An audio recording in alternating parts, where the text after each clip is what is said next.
Nu har jeg taget maskerne over på en anden rundpind, og jeg skal strikke en omgang ret, mens jeg placerer maskemarkør.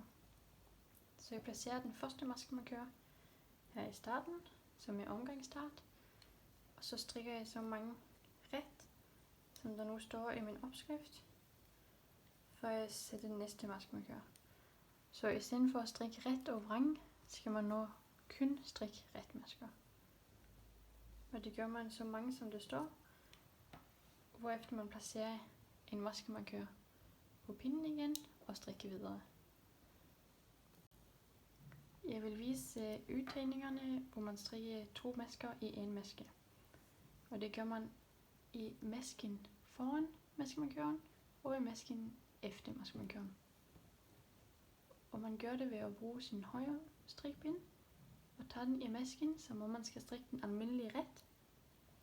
Men efter man har hentet tråden, så i stedet for at tage masken af pinden, så beholder man masken på den venstre pind og tager højre pind i den her side af masken, det bagerste maskeled, og henter tråden igen, og så tager man masken af pinden. Og på den måde så har jeg strikket 2 masker i en maske.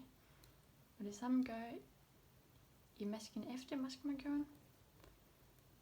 Altså tager strikken i første maskeled og i det bagerste på den her side.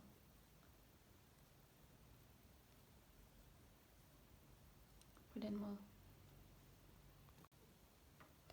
Når man skal se forskel på, om man skal strikke en omgang ret, eller om man skal strikke en omgang med udtegninger, så kan man nemlig se på de her masker foran og efter maskemarkøren.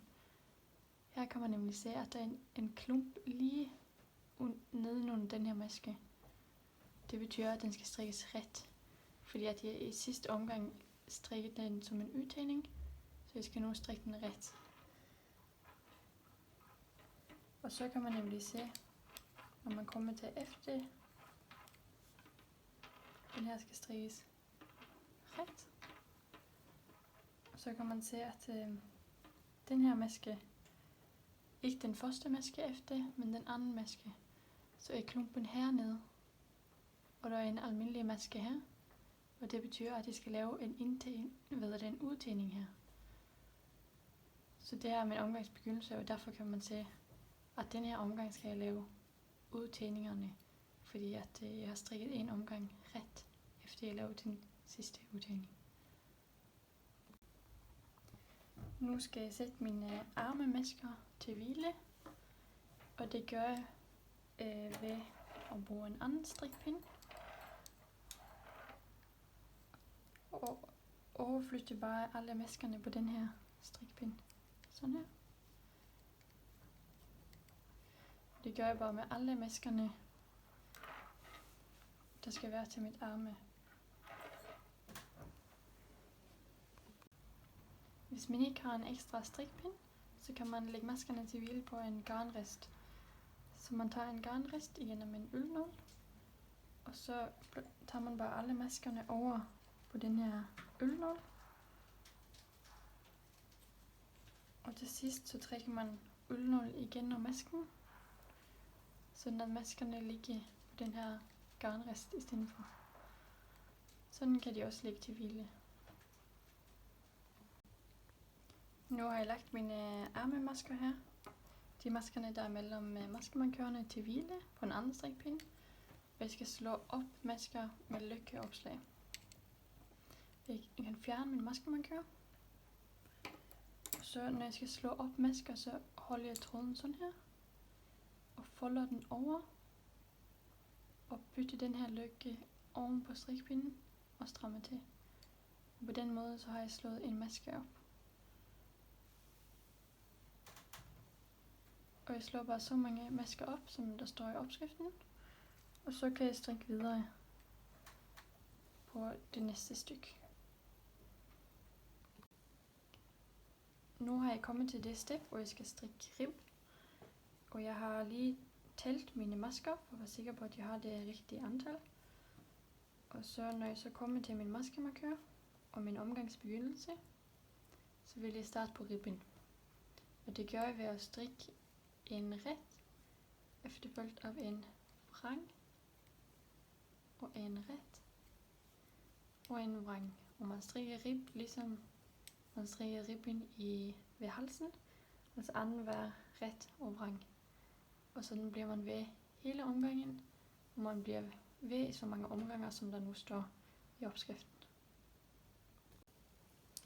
Når man skal tælle omgange i rib, så plejer jeg at bruge noget at pege med, ligesom en ølnål. Og så tæller jeg bare de her store masker, plus den der ligger på pinden. Så her kan man se, at jeg har strikket en omgang rib, to anden omgang og tredje omgang. Man kan også tælle de her klumpe på vrangmaskerne. Så man kan se, at her er der en klump, to klump, plus den der ligger på pinden. Så det er alt 3 omgange. Og her kan man se, at det måske er bare strikket 2 omgange. Så jeg er på min 3. omgang rib. Nu har jeg strikket så mange omgange, som der står i opskriften. Og jeg skal lukke maskerne af.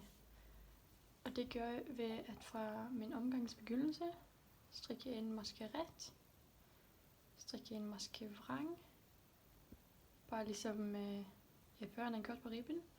Og så tager jeg den første maske og bruger min venstre strikpind og løfter masken over den anden maske. Og så strikker jeg næste maske, ligesom der skal strikkes ret. Så tager jeg den her maske, løfter den over den ytterste maske. Så kan man se, at det bliver lukket af her. Og sådan bliver jeg bare ved hele omgangen. Og jeg strikker altså maskerne, ligesom de skal strikkes, at den her skal strikkes vrang og ret og vrang. Og løfte den bagerste maske over den ytterste maske. Strikke en vrang. Løfte den her maske over den her maske. Og så bliver det lukket af her. Nu har jeg snart lukket alle maskerne af. Og når man kommer til den sidste maske, så gør man ligesom førhen. Og så har man en maske tilbage. Og så kan jeg bryde garnet.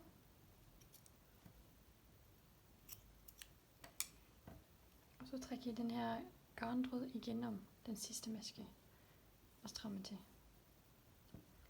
Og så har jeg lukket af kroppen på trøjen.